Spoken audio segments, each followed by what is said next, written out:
দুবাইতে আমাদের বাঙালি মিষ্টির কিন্তু বেশ দাম, তাই যখনই মিষ্টি খেতে মন করে বেশিরভাগই বাড়িতে বানানোর চেষ্টা করি। আর এখানে দুধের কোয়ালিটিও ভীষণ ভালো। আজকে ভেবেছি একটু কাঁচাগোল্লা বানাবো। এর পেছনে অবশ্য একটা কারণ আছে। আপনারা হয়তো আমার পেজে দেখেছেন আমি বিভিন্ন ধরনের ক্রাফটের কাজ করে থাকি। তো আমার এই ছোট্ট প্রয়াস যাতে আরও সবার মধ্যে ছড়িয়ে দিতে পারি, তার জন্য তো লাইসেন্স আমি অনেক দিন আগেই পেয়ে গেছি। এবার আমার হাতে বানানো জিনিসগুলো অনলাইন যে সমস্ত অ্যাপগুলো এখানে আছে সেখানে পাওয়া যাবে। তাই সেই আনন্দে আমার এই কাঁচা বিজনেসের জন্য আজকে কাঁচাগোল্লাই বানাচ্ছি।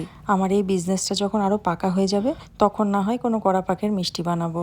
এই কাঁচাগোল্লা বানাতে ছানার থেকে খুব বেশি জল ঝরানোর দরকার পড়ে না, তবে ছানাটাকে কিন্তু খুব মিহি করে মাখতে হবে। আর কিছুটা ছানা মাখার পর সরিয়ে রাখতে হবে, লাস্টে ওটা মেশাতে হবে। আর বাকি ছানাটা এভাবে পাক করে নিতে হবে। এর মধ্যে আমি কনডেন্স মিল্ক দিয়েছি, সামান্য একটু ঘি আর এলাচের গুঁড়ো দিয়েছি। অনেকে গোলাপ জলও দিয়ে থাকেন। এরকম সেমি লিকুইড অবস্থায় নামাতে হবে। ঠান্ডা হয়ে গেলে আগে যে ছানাটা সরিয়ে রাখা হয়েছিল ওটাকে ভালো করে মিশিয়ে নিতে হবে। বানানোর সময় একটু নরম অবস্থাতেই থাকবে, তাতে ঘাবড়ানোর কিছু নেই।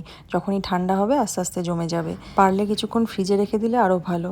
এরকম অবস্থাতেও খেতে পারেন, তবে আমি ওপর থেকে একটু মিল্ক পাউডার ছড়িয়ে দেব। তাহলে একদম দোকানের মতন দেখতেও হয় আর খেতেও হয়। তবে চেষ্টা করবেন দুধটা ভিনিগার দিয়ে কাটাতে, তাহলে ছানাতে কোনো রকম গন্ধ থাকবে না আর একদম দোকানের মতন খেতে হবে।